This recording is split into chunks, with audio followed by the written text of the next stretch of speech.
are you eating that fish? And the man says, because I love fish. He says, oh, you love the fish. That's why you took it out of the water and killed it and boiled it. He said, don't tell me you love the fish. You love yourself. And because the fish tastes good to you, therefore, you took it out of the water and killed it and boiled it. So much of what is love, right, is fish love, right?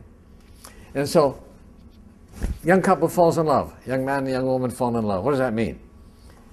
That means that he saw in this woman someone who he felt could provide him with all of his physical and emotional needs. And she saw in this man somebody she feels that she can provide. That was love, right? But each one is looking out for their own needs. Right? It's not love for the other.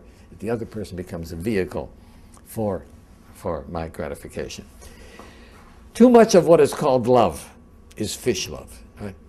An external love is not on what I'm going to get, but what I'm going to give.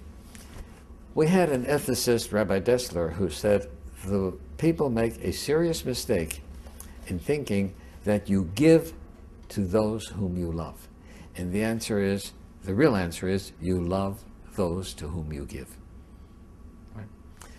And his point is, if I give something to you, I've invested myself in you. Right? And since self-love is a given, everybody loves themselves, now that part of me has become in you, right, there's part of me in you that I love. Right? So true love is a love of giving, not a love of receiving.